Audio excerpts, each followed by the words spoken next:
All right, Knicks fans, I need to talk about something that's been eating at me since I saw the reports this week. And honestly, I'm a little fired up about it. So bear with me. This is about Deuce McBride and whether this front office is about to make the smartest move of the offseason or completely fumble it. Before we get into it, if you're new here, smash that subscribe button right now because we go deep on Knicks business nobody else is covering. And if you got 2 seconds, drop a like on this video. It genuinely helps this channel more than you know. So here's the situation. Deuce McBride is heading toward free agency, and the assumption around the league has been that once he hits that market, he's basically untouchable in trade talks for the rest of the season. A lot of people are repeating this idea that if the Knicks give him a new deal, he can't be traded at all because of the 6-month rule that applies to veteran extensions. And look, I get why people believe that. It's been repeated enough times that it just sounds true now.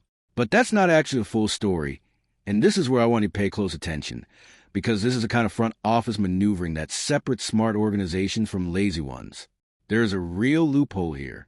The Knicks can still extend McBride and then trade him before the February 11th deadline, as long as the new contract follows a specific structure.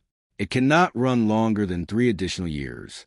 It has to start below 120% of the projected average salary for the 2027 to 28 season, and the salary can't swing more than 5% up or down across the life of the deal. That's it. That's the box they have to stay inside. And if they do, McBride stays fully tradable the entire time. Now, let me tell you why this actually matters, because on the surface you might be thinking, who cares?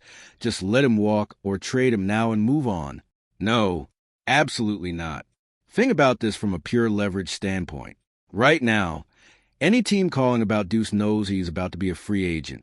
That completely changes how much they're willing to give up.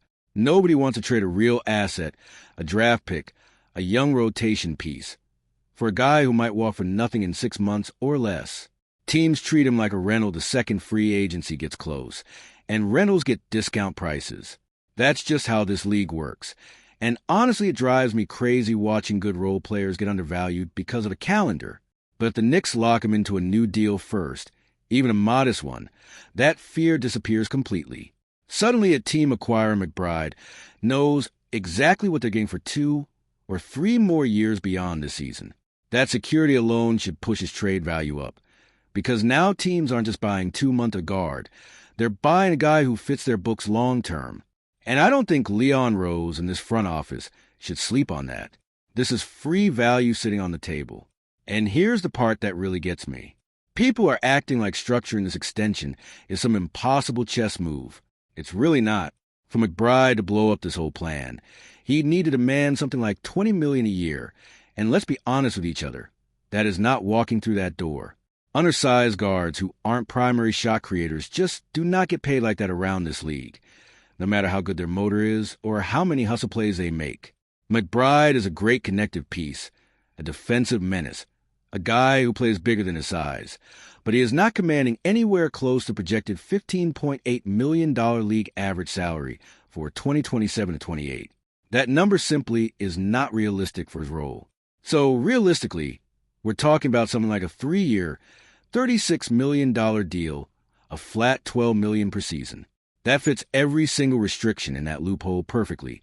And honestly, that number should feel like a steal to Knicks fans watching guys with half his impact get paid more around the league.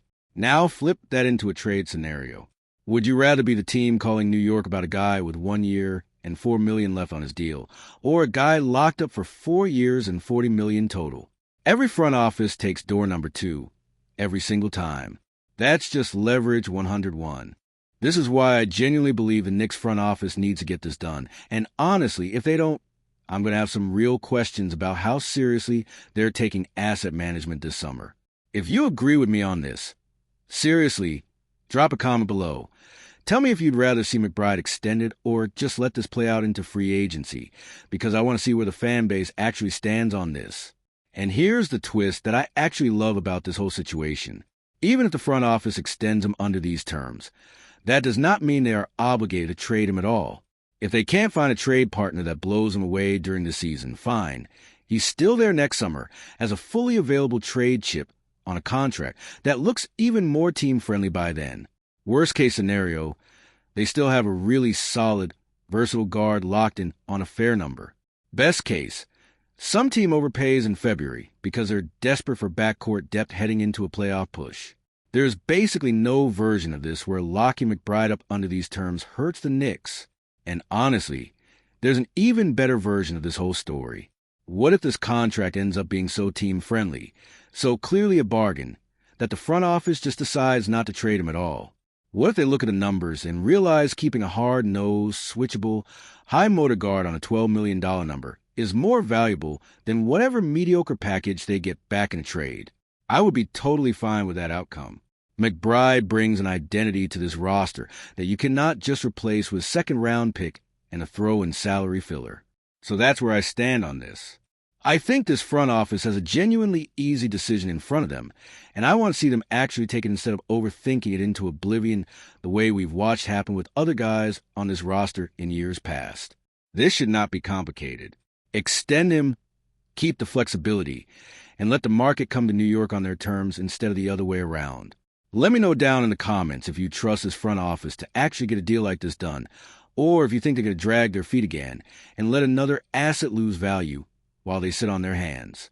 I read every single comment on these videos, so don't be shy. Go off. And if this breakdown helped you actually understand what's going on with McBride's situation, do me a favor, hit that like button, subscribe if you haven't already, and turn on notifications so you don't miss the next update, because this front office is going to be busy this summer, and I plan on covering every single move. Thanks for watching, Knicks fans. I'll see you in the next one.